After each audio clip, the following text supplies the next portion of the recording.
اسلام کے ان 5 شعبوں میں سے ایمانیات، عبادات، معاملات، معاشرت اور اخلاق ہیں۔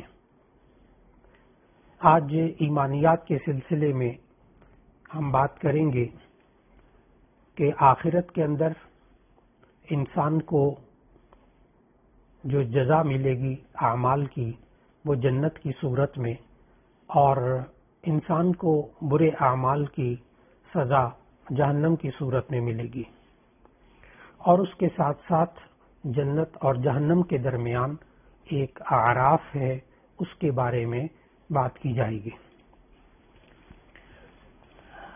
ایمانیات کے سلسلے میں ہمیں جنت اور جہنم کے بارے میں اس بات پر پختہ ایمان رکھنا چاہیے، اور یہ ہمارے عقیدے کا حصہ ہے کہ جنت اور جہنم حق ہے، اور جنت کا ثواب اور عیش و آرام اور دوزخ کا عذاب سب حق ہے۔ ہمارا ایمان ہے کہ تمام جسمانی اور روحانی لذتیں اور راحتیں اہل جنت کو میسر ہوں گی، اور دوسری طرف تمام جسمانی اور روحانی مصیبتیں اہل جہنم کو ملیں گی۔ اور اس بات پر بھی ہمیں ایمان رکھنا ہوگا کہ جنت اور دوزخ دونوں پیدا ہو چکی ہیں اور فی الحال موجود ہیں۔ حساب و کتاب کے بعد ایک گروہ دوزخ میں بھیجا جائے گا اور ایک گروہ جنت میں بھیج دیا جائے گا۔ بعض لوگ جو کہ اسلامی تعلیمات سے واقف نہیں ہوتے، وہ یوں کہتے ہیں کہ جہنم اور جنت یہ قیامت کے دن پیدا ہوں گے، لیکن یہ بات غلط ہے۔ قرآن کریم کے بے شمار آیات سے یہ بات واضح طور پر ثابت ہے کہ جنت متقیوں کے لیے تیار ہو چکی ہے اور دوزخ کافروں کے لیے تیار ہو چکی ہے۔ اور اس بات پر کہ جنت پیدا ہو چکی ہے، اس میں حضرت آدم علیہ السلام اور حضرت حوا کے واقعے کے الفاظ قرآن مجید کے دلیل کے طور پر کافی ہیں۔ جب اللہ تعالیٰ نے کہا آدم علیہ السلام کو پیدا کرنے کے بعد، یا آدم اسکن انت وزوجک الجنت، اے آدم تم اور تمہاری بیوی جنت میں رہو، معلوم ہوا جنت اللہ تعالیٰ پیدا کر چکا ہے۔ اور اس بات پر بھی ہمیں عقیدہ رکھنا ہوگا کہ جنت اور جہنم دونوں دائمی ہیں، اور دونوں دار البقاء اور دار دوام ہیں، ان کو کبھی فنا نہیں کیا جائے گا۔ اللہ تعالیٰ نے جنت اور جہنم کو ہمیشہ کے لیے پیدا کیا ہے، اور اس بات پر تمام امت کا اجماع ہے۔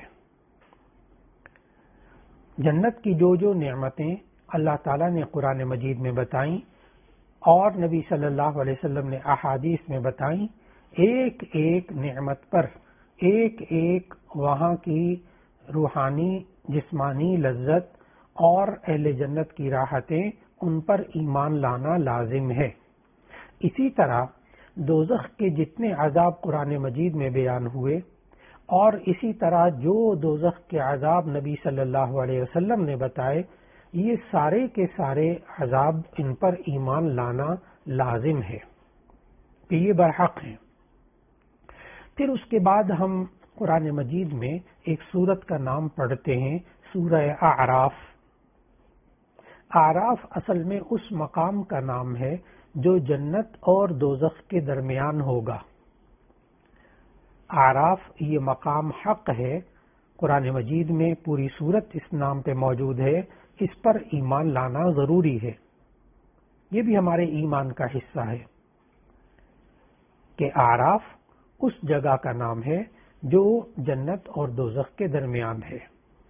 اس میں نہ جنت جیسی راحت ہوگی نہ دوزخ جیسی مصیبت ہوگی، مگر یہ بھی ہمیں معلوم ہوتا ہے اسلامی تعلیمات سے کہ یہ اعراف کا مقام دائمی نہیں ہے۔ اس پر جو لوگ ہوں گے وہ اہل جنت اور اہل دوزخ دونوں کو دیکھیں گے اور ان سے کلام کریں گے۔ اللہ تعالیٰ نے قرآن مجید میں سورۃ الاعراف میں اس کے بارے میں بہت واضح الفاظ میں آیات نازل فرمائیں. وَبَيْنَهُمَا حِجَابٌ وَعَلَى الْأَعْرَافِ رِجَالٌ يَعْرِفُونَ كُلًّا، یعنی جنت اور دوزخ کے درمیان ایک دیوار ہوگی جس کا نام اعراف ہے. اس پر کچھ لوگ ہوں گے جو سب کو ان کے چہروں کی علامت سے پہچان لیں گے کہ یہ جہنمی ہے یا جنتی ہے.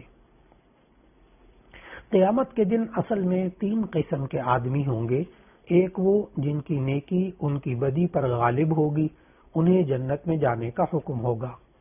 دوسرے وہ کہ جن کی بدی ان کی نیکی پر غالب ہوگی، انہیں دوزخ میں جہنم میں جانے کا حکم ہوگا. اور تیسرے وہ لوگ ہوں گے جن کی نیکی اور بدی برابر ہوگی، ان کو مقام اعراف میں ٹھہرانے کا حکم ہوگا. اعراف کے اندر اللہ تعالیٰ ان کو ٹھہرائے رکھے گا جب تک اللہ کو منظور ہوگا تو ان کی خطائیں معاف کر کے ان کو جنت میں داخل ہونے کا حکم اللہ تعالیٰ دے دے گا. جیسا کہ اللہ تعالیٰ نے اہل اعراف کے بارے میں فرمایا ادخلوا الجنۃ لا خوف علیکم ولا انتم تحزنون، کہ اہل اعراف کو حکم ہوگا کہ جنت میں داخل ہو جاؤ، اب تم پر نہ کچھ خوف ہے نہ کچھ غم ہے. لہذا یہ اعراف، یہ بھی اس پر بھی ایمان لانا ضروری ہے کہ یہ کوئی دائمی مقام نہیں ہے، لیکن بالآخر اعراف والے جنت میں جائیں گے. ایمانیات کے سلسلے میں آج ہم نے جنت، جہنم اور اعراف کے بارے میں مطالعہ کیا. اور اس کے بعد دوسرا شعبہ جس کے بارے میں ہم بات کرتے ہیں وہ ہے عبادات. عبادات کے سلسلے میں ہم نے نماز، روزہ، زکوٰۃ اور پھر ہم نے گزشتہ درس میں عمرے کے بارے میں مطالعہ کیا.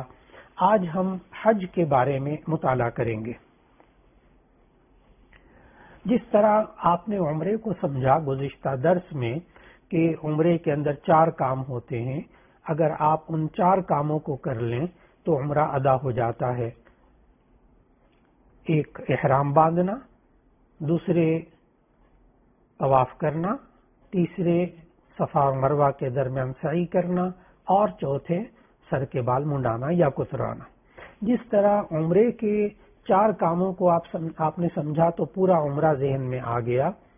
اسی طرح جب آپ مناسک حج یعنی حج کے اعمال کو اگر یاد کرنا چاہیں، ذہن نشین کرنا چاہیں، تو اس کے لیے آسان ترین طریقہ یہ ہے کہ حج کے کل 5 دن آپ ذہن میں رکھیں کہ حج کے پہلے دن کیا کام کرنا ہے، حج کے دوسرے دن کیا کام کرنا ہے، حج کے تیسرے دن کیا کام کرنے ہیں، حج کا چوتھا دن اس میں کیا کام کرنے ہیں، حج کا 5واں دن اس میں کیا کام کرنے ہیں. تو 5 دن کے اعمال آپ ذہن میں رکھیں تو پورے مناسک حج جو ہیں وہ سمجھ میں آ جاتے ہیں. حج کے اصل میں کل 5 دن ہوتے ہیں: 8 ذی الحجہ، 9 ذی الحجہ، 10 ذی الحجہ، 11 ذی الحجہ اور 12 ذی الحجہ. 8، 9، 10، 11 اور پھر 12، یہ کل 5 دن ہوتے ہیں. تو سب سے پہلے یہ سمجھنا چاہیے کہ 8 ذی الحجہ کو کیا کام کرنے ہوتے ہیں. کہ 8 ذی الحجہ کو آپ مکہ میں ہوتے ہیں اور آپ حج کا پہلا دن ہے. اس میں آپ 8 تاریخ کو احرام باندھ کے مینا اپنے خیمے میں جا کر رہائش رکھیں گے، اپنے مکتب میں چلے جائیں گے اور وہاں جا کر آپ رہیں گے. وہاں آپ ظہر، عصر، مغرب، عشاء نمازیں پڑھیں گے. اگر رات کو آپ کو لے گئے مینا تو ایسی صورت میں فجر کی نماز بھی آپ وہاں پڑھیں گے. تو فجر، ظہر، عصر، مغرب، عشاء یہ 5 نمازیں آپ مینا میں پڑھیں گے. رات بھی آپ مینا میں قیام کریں گے. اور احرام کیسے باندھتے ہیں اس کا ذکر ہم نے عمرے میں پڑھ لیا. تو احرام باندھ کر مینا جائیں گے اور مینا جا کر سارا دن وہاں رہیں گے.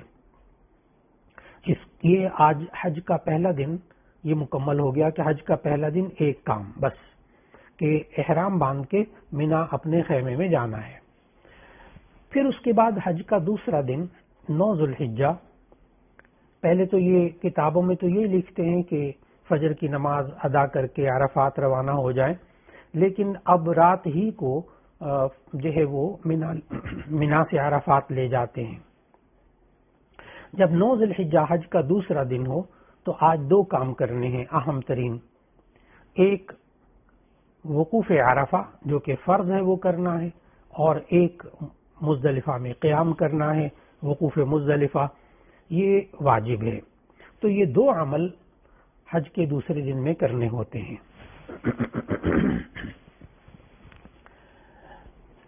سب سے پہلے تو یہ ہے کہ آپ حج کے دوسرے دن آج کل رات ہی کو وہ منا سے عرفات لے جاتے ہیں، وہاں جا کے وقوف عرفہ کرتے ہیں۔ وقوف عرفہ یہ فرض ہے، اور اس کا طریقہ کیا ہوتا ہے کہ وقوف عرفہ کو سمجھنے کے لیے آپ 3 چیزوں کو سمجھ لیجئے۔ نمبر 1 وقوف عرفہ کیا ہوتا ہے، نمبر 2 اس کا وقت کیا ہوتا ہے، نمبر 3 عرفات میں وقوف کرنے کے دوران کیا کام کرنے ہوتے ہیں۔ بس 3 باتیں سمجھ لیں تو وقوف عرفہ سمجھ میں آ جاتا ہے۔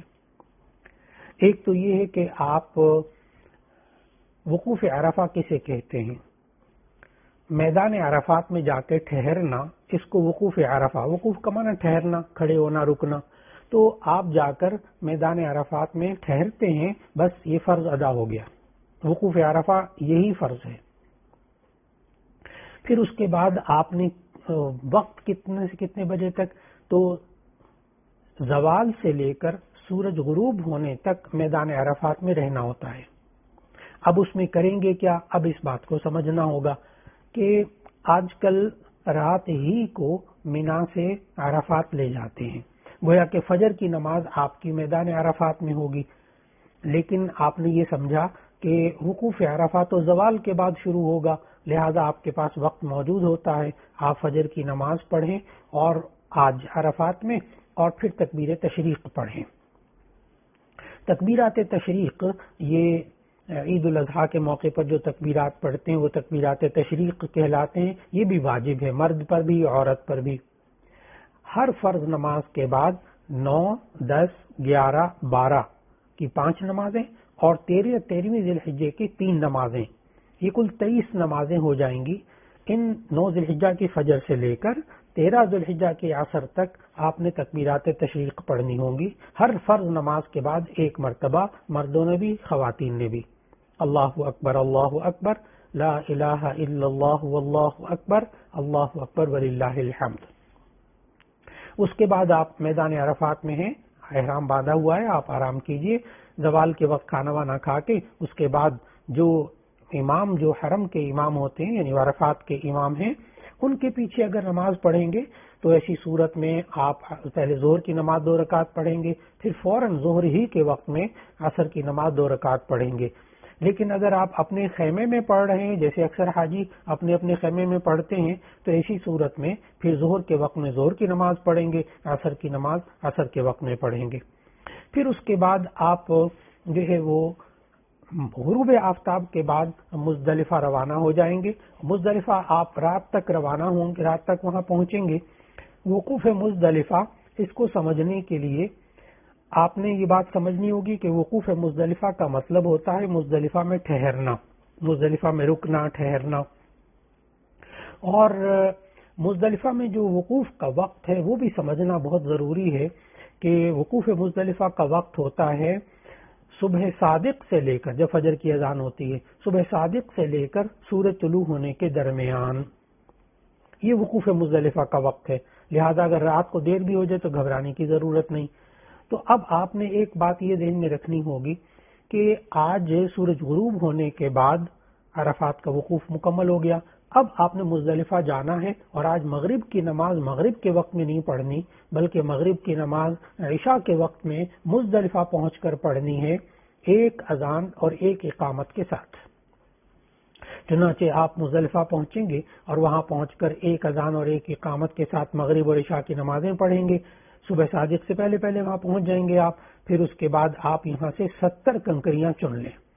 مزدلفہ سے کنکریاں چننا کوئی فرض واجب نہیں ہے، لیکن دراصل آگے کنکریاں ملتی نہیں ہیں، اس لیے کنکریاں 70 ہر حاجی 70 کنکریاں چن لے مزدلفہ سے، پھر اس کے بعد کھانا وانا کھا لیں اور آرام کر لیں، اور پھر اس کے بعد جب صبح صادق ہو تو اسی صورت میں صبح صادق ہونے سے پہلے فجر کی اذان سے پہلے اٹھیں اور وضو کریں، اور اس کے بعد جب فجر کا وقت ہو جائے فجر کی نماز پڑھیں، دعائیں مانگیں، اور پھر اس کے بعد آپ کا وقوف مزدلفہ ہو گیا۔ وقوف مزدلفہ میں ایک بات بڑی ذہن میں رکھنی چاہیے، اس سے بڑی سہولت ہو جاتی ہے کہ میدان عرفات میں جب آپ نے وقوف عرفہ کرنا تھا وہاں تو آپ نے زوال سے لے کر سورج غروب ہونے تک مکمل وہیں رہنا واجب ہے، لیکن مزدلفہ کا جو وقوف ہے اس کے اندر صبح صادق سے لے کر سورج طلوع ہونے تک مکمل وقت رہنا لازم نہیں ہے، آپ سورج طلوع ہونے سے پہلے بھی فجر کی نماز پڑھ کے روانہ ہو سکتے ہیں۔ تو آج کے درس میں ہم نے حج کا پہلا دن 8 ذو الحجہ ایک کام کرنا تھا کہ احرام باندھ کر اور ہم نے مینا میں اپنے مکتب میں خیمے میں جا کے رہنا تھا، اور حج کا دوسرا دن 2 کام کرنے تھے، ایک وقوف عرفہ اور ایک وقوف مزدلفہ۔ یہ وقوف مزدلفہ کرنے کے بعد جب اگلے دن میدان جو ہے وقوف مزدلفہ سے آپ پہنچیں گے مینا میں اپنے خیمے میں تو حج کا تیسرا دن شروع ہو چکا ہوگا۔ تو انشاءاللہ حج کے تیسرے دن کے بارے میں کل کے درس میں ہم مطالعہ کر سکیں گے۔ آج ہم نے عبادات کے سلسلے میں حج کے پہلے 2 دنوں کے کاموں کا مطالعہ کیا۔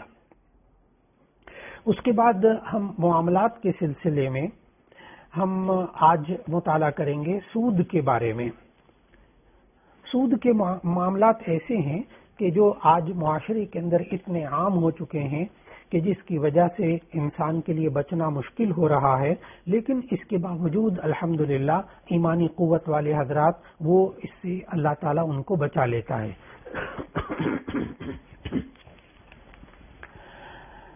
سود کی حرمت کے بارے میں اللہ تعالیٰ نے قرآن مجید میں واضح طور پر فرمایا کہ احل اللہ البیع وحرم الربا، کہ اللہ تعالیٰ نے خرید و فروخت کو، تجارت کو حلال قرار دیا ہے اور سود کو اللہ نے حرام قرار دیا ہے، واضح طور پر اللہ نے فیصلہ فرمایا۔ پھر اللہ تعالیٰ نے سورۃ البقرہ کے اندر ہمیں سمجھایا کہ جو لوگ سود کھاتے ہیں الذین یاکلون الربا لا یقومون الا کما یقوم الذی یتخبط الشیطان من المس، کہ اللہ تعالیٰ ان کو دنیا کے اندر بھی آخرت کے اندر بھی ایسا پریشان خبطی قسم کا انسان بنا دے گا جیسے شیطان نے ان کو چھو کر بالکل عقل و حواس ختم کر دیے۔ آج جو لوگ سودی معاملات میں پڑ جاتے ہیں ان کے دلوں سے پوچھئے کہ اللہ تعالیٰ نے ان کے دلوں سے کس طرح سکون کو ختم کیا ہوا ہے، اور نبی صلی اللہ علیہ وسلم نے اس کی بہت برائی بیان کی۔ نبی صلی اللہ علیہ وسلم نے فرمایا سود کے گناہ کے 70 حصے ہیں، ایک معمولی حصہ یہ ہے کہ اس کا گناہ ایسا ہے جیسے کہ کوئی شخص اپنی والدہ سے بدکاری کرے، اتنے سخت الفاظ نبی صلی اللہ علیہ وسلم نے فرمائے۔ اور پھر اس کے بعد نبی صلی اللہ علیہ وسلم نے یہاں تک فرمایا کہ بخاری شریف کی روایت ہے کہ حضرت انس رضی اللہ تعالیٰ عنہ سے کہ جب کوئی کسی کو قرض دے پھر قرض لینے والے سے کوئی ہدیہ قبول نہ کرے، کیونکہ یہ بھی سود ہے، قرض دے کر اس پر کوئی فائدہ اٹھانا اسے سود کہتے ہیں۔ رسول اللہ صلی اللہ علیہ وسلم نے ارشاد فرمایا، سنن ابی داؤد میں روایت ہے، سنن نسائی میں ہے، ابن ماجہ میں ہے، حضرت ابو ہریرہ رضی اللہ تعالیٰ عنہ فرماتے ہیں کہ نبی صلی اللہ علیہ وسلم نے فرمایا ایک زمانہ ایسا آئے گا کہ سوائے سود کھانے والوں کے کوئی باقی نہ رہے گا، اگر کوئی شخص ہوگا بھی بچنے والا تو اس کو سود کا بخار یعنی اثر پہنچے گا، ایک روایت میں اس کو سود کا غبار پہنچے گا۔ تو آج ہم جب معاشرے میں دیکھتے ہیں کہ واقعی کوئی بندہ بھی سود سے بچنا چاہے تو اس کو اپنے لیے بڑی مشکلات محسوس ہوتی ہیں، لیکن اس دور میں بھی اگر کوئی یہ کہے کہ جی سود سے نہیں بچا جا سکتا، یہ بات غلط ہے، کیونکہ آج کل الحمدللہ علماء سے رابطہ کیجئے اور اپنے کاروبار کو اور اپنے معاملات کو اور اپنی بچت کو اور اسی طرح اپنے مالی معاملات کو سود سے بچانے کی آپ 100% کوشش کر کے کامیاب ہو سکتے ہیں۔ حضرت جابر رضی اللہ تعالیٰ عنہ سے روایت ہے کہ نبی صلی اللہ علیہ وسلم نے یہاں تک فرمایا، بخاری اور مسلم کی روایت ہے، متفق علیہ روایت ہے، کہ نبی صلی اللہ علیہ وسلم نے لعنت فرمائی سود کھانے والے پر یعنی سود لینے والے پر، اور اس کے کھلانے والے پر یعنی دینے والے پر، اور اس کے لکھنے والے پر اور اس سودی معاملے کے گواہ پر، اور فرمایا کہ یہ سب برابر ہیں، یعنی گناہ میں برابر ہیں بیچارے سارے کے سارے۔ اتنا سود کو اللہ تعالیٰ کے رسول صلی اللہ علیہ وسلم نے برا کہا۔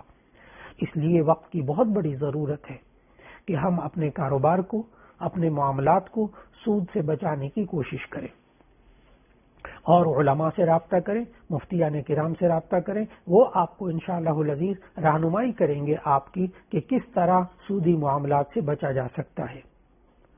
اللہ رب العزت ہمیں اس سود کے معاملات سے زندگی کے بھر اس سے بچنے کی توفیق عطا فرما دے۔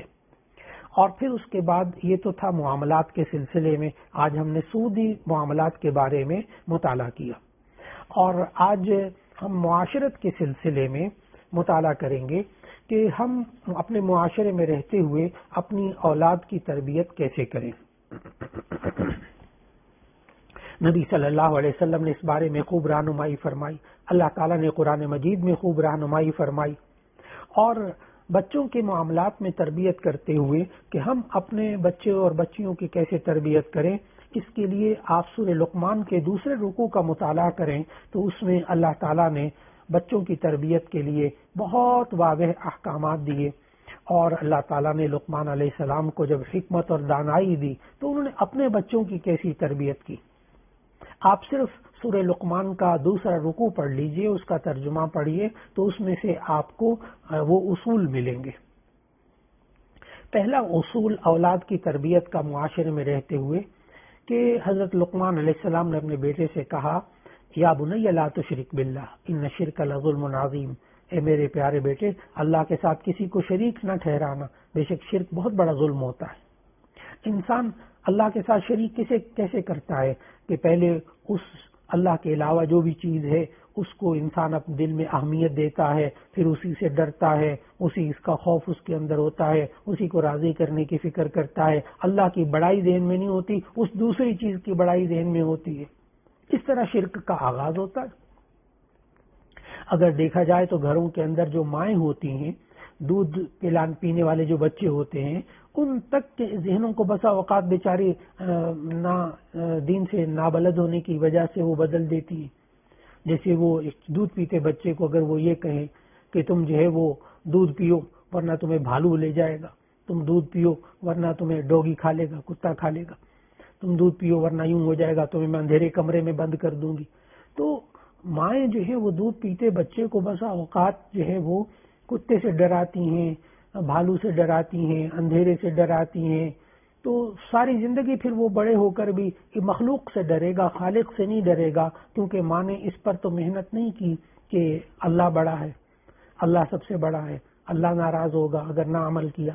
تو شروع میں اس بات کو سمجھنے کی ضرورت ہے کہ اللہ کی بڑائی بچیوں کے ذہن میں ڈالی جائے، اور پھر اس کے بعد اللہ تعالیٰ انشاءاللہ العزیز بڑے ہو کر بھی یہ بچے پھر جوان ہو کر بھی اللہ سے ڈریں گے، مخلوق سے نہیں ڈریں گے۔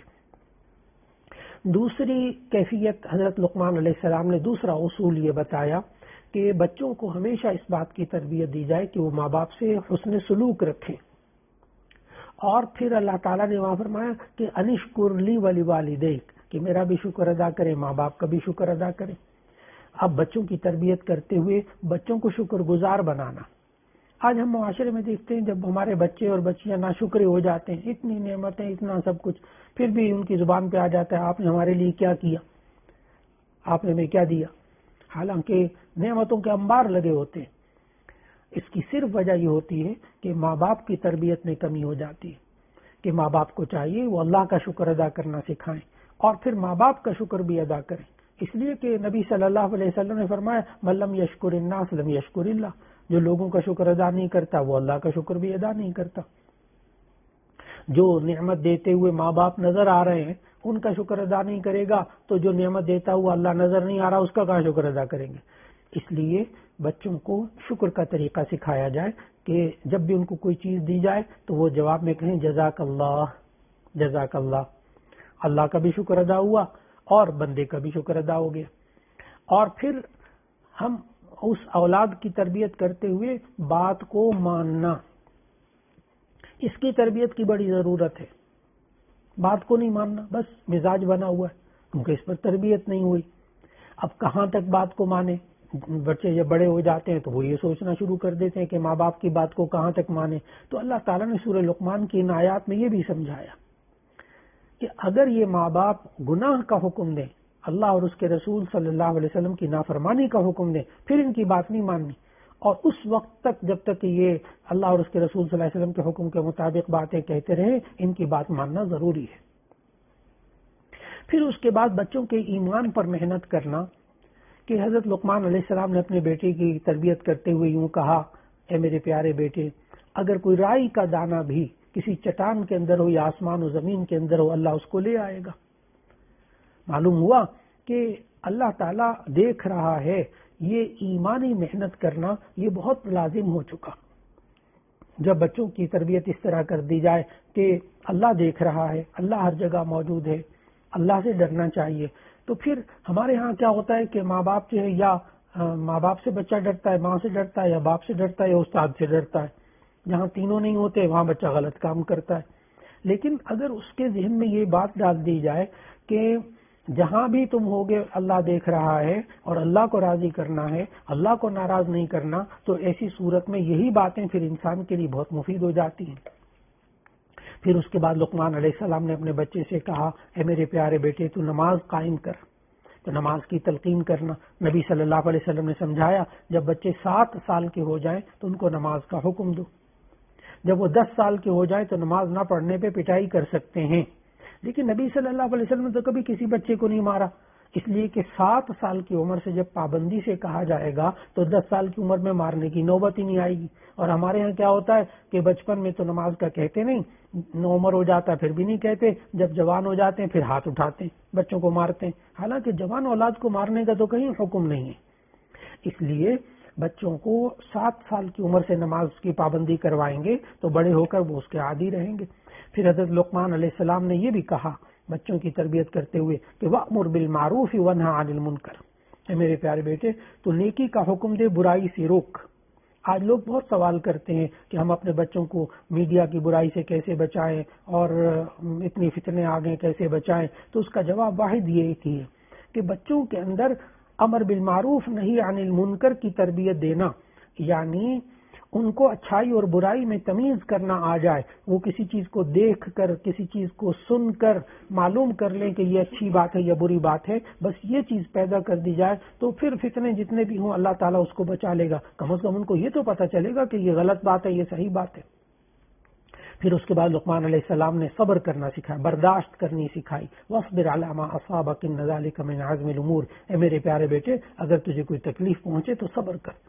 آج ہمارے نوجوانوں کو کہا جاتا ہے کہ جی دیکھو اتنے بڑے جوان ہو گئے، ان میں برداشت ہی نہیں ہے، ان میں صبر کا مادہ نہیں ہے، ذرا ذرا سی بات پر چلا اٹھتے ہیں۔ تو اصل بات یہ ہوتی ہے کہ یہ کام بچپن سے کرنے کا ہے، کہ بچپن سے ان کو سمجھایا جائے کہ اگر کوئی تکلیف پہنچے تو اس پر صبر کرنا چاہیے۔ باہمت بنانا بچپن سے ہوتا ہے، جوانی کے اندر جا کر اس کے اندر برداشت پیدا کرنا یہ بہت مشکل ہوتا ہے۔ پھر اس کے بعد لقمان علیہ السلام نے اپنے بچے سے کہا وَلَا تُصَعِّرْ خَدَّكَ لِلنَّاسِ، لوگوں کے سامنے منہ پھلا کے مت رہ، یعنی بچوں کی تربیت ان کے چہروں کی تربیت، جسے کہتے ہیں فیس امپریشن کی تربیت، کہ بچوں کے چہرے کے تاثرات کی تربیت کرنا ضروری ہے۔ دوسروں کے سامنے کیسے رہنا ہے، کیسے خندہ پیشانی سے ملنا ہے، کھلے چہرے کے ساتھ ملنا ہے۔ اور پھر فرمایا وَلَا تَمْشِ فِي الْأَرْضِ مَرَحًا إِنَّ اللَّهَ لَا يُحِبُّ كُلَّ مُخْتَالٍ فَخُورٍ، اے میرے پیارے بیٹے، تو زمین میں اترا کے نہ چل، کیونکہ اللہ تعالیٰ کسی اترانے والے کو، تکبر کرنے والے کو پسند نہیں کرتا۔ بچوں کی چال کو ٹھیک کرنا، ان کی چال کے اندر میانہ روی ہو، عاجزی ہو، تکبر نہ ہو۔ پھر وَاقْصِدْ فِي مَشْيِكَ وَاغْضُضْ مِنْ صَوْتِكَ، سمجھایا لقمان علیہ السلام نے اپنے بیٹے کو کہ اپنی چال میں میانہ روی اختیار کر اور اپنی آواز کو دھیما رکھ۔ بچوں کی آواز پر محنت کرنا، کتنی ہاں ٹھیک ہے آپ نے پڑھانا ہے، بولنا ہے، کوئی اونچی آواز سے کسی کو بلانا بلا لیجیے، لیکن عام حالات کے اندر اپنی آواز پر کنٹرول رکھنا، اپنی آواز کو دھیما رکھنا، ادب و احترام سے بات کرنا، یہ سب وہ تعلیمات ہیں جو آپ کو سورہ لقمان کے دوسرے رکوع میں ملیں گی۔ تو آج معاشرت کے سلسلے میں ہم نے مطالعہ کیا کہ ہمیں اپنی اولاد کی تربیت کیسے کرنی چاہیے، اور لقمان علیہ السلام کے ذریعے اللہ تعالیٰ نے ہمیں وہ اصول سکھائے قرآن مجید کے اندر۔ دین اسلام کا 5واں شعبہ جس کے بارے میں ہم ہر روز بات کرتے ہیں وہ ہے اخلاقیات، انسان کی عادتیں۔ ان اخلاقیات میں سے ہم برے اخلاق کے بارے میں باتیں کر رہے تھے کہ کون کون سی چیزیں بری ہوتی ہیں جن سے، بری عادتوں سے انسان نے بچنا ہوتا ہے۔ آج ہم جس بری عادت کے بارے میں، برا خلق، بری عادت کے بارے میں بات کریں گے وہ ہے حسد۔ حسد کا لفظی مطلب ہوتا ہے دل میں جلنا، کڑھنا، اور اسلامی اصطلاح میں حسد کہتے ہیں کسی کے پاس نعمت دیکھ کر جلنا اور کڑھنا اور یہ چاہنا کہ اسے بھی نعمت چھن جائے، اس کو کہتے ہیں حسد۔ اور یہ اتنا برا ہے کہ اللہ تعالیٰ نے 30ویں پارے میں سورۃ الفلق، جو آخری صورتوں میں سے ہے، معوذتین میں سے پہلی صورت، اس سورۃ الفلق کے اندر اللہ تعالیٰ نے فرمایا وَمِن شَرِّ حَاسِدٍ إِذَا حَسَدَ، آپ حسد کرنے والے کے شر سے پناہ مانگیں جب وہ حسد کرے۔ اتنا برا ہے اس کا یہ عمل کہ معلوم ہوا معاشرے کے اندر رہتے ہوئے جو حسد کرنے والے ہوتے ہیں ان کی برائی کا اثر دوسروں تک پہنچتا ہے۔ اسی طرح نبی صلی اللہ علیہ وسلم نے فرمایا ایاکم والحسد فإن الحسد یأکل الحسنات کما تأکل النار الحطب، کہ حسد سے بچو کیونکہ حسد جو ہے وہ نیکیوں کو اس طرح کھا جاتا ہے جیسے آگ خشک لکڑی کو کھا جاتی ہے۔ اور یہ حسد کرنے والا، اب حسد سے کیسے بچیں؟ اس کے لیے دیکھیے حسد کس کو کہتے تھے کہ دوسرے کے پاس نعمت دیکھ کر جلنا، کڑھنا اور یہ چاہنا کہ اسے نعمت چھن جائے۔ اب اس کا علاج کیا کرے انسان؟ کہ حسد کا علاج یہ، پہلا یہ ہے کہ انسان اس حسد کو غبطہ میں تبدیل کر دے۔ غین با طاہا غبطہ، غبطہ کا معنی رشک، یعنی دوسرے کے پاس نعمت دیکھ کر یہ دعا مانگنا اے اللہ مجھے بھی دے دے، یہ تو گناہ نہیں ہے۔ اس لیے حسد ناجائز اور غبطہ رشک کرنا جائز ہے، تو انسان فوراً اللہ سے مانگنا شروع کر دے، اور ساتھ انسان یہ بھی دعا مانگے اے اللہ تو نے جو اس فلاں بندے کو نعمت دی ہے اے اللہ اس کو مبارک فرما، اور ہمت کر کے اس بندے کو بھی مبارکباد دے دی جائے تو حسد کا خاتمہ ہو جاتا ہے۔ آج یہ حسد اتنی بری بلا ہے کہ حسد کرنے والا کسی کا تو کچھ نہیں بگاڑتا لیکن خود اپنی جلائی ہوئی آگ میں جلتا رہتا ہے، ذہنی سکون ختم ہو جاتا ہے۔ حسد کی وجہ سے آپس میں نفرتیں پیدا ہو جاتی ہیں، محبت ختم ہو جاتی ہے۔ حسد کرنے والا جو ہوتا ہے وہ اپنی صلاحیتوں کو ضائع کر دیتا ہے، بلکہ عام طور پر حسد میں جو لوگ مبتلا ہوتے ہیں وہ دوسروں کو نقصان پہنچانے کی کوشش کرتے ہیں، اور الٹا انسان کے حسد کرنے والے کی نیکیاں برباد ہو جاتی ہیں۔ اللہ تعالی ہمیں حسد کی عادت سے بھی بچائے رکھے، اور اللہ تعالیٰ سے نعمتیں دیکھ کر اللہ تعالیٰ سے نعمتیں مانگنے کی توفیق عطا فرما دے۔ اخلاقیات کے سلسلے میں آج ہم حسد کے بارے میں مطالعہ کر رہے تھے۔ وآخر دعوانا ان الحمد للہ رب العالمین۔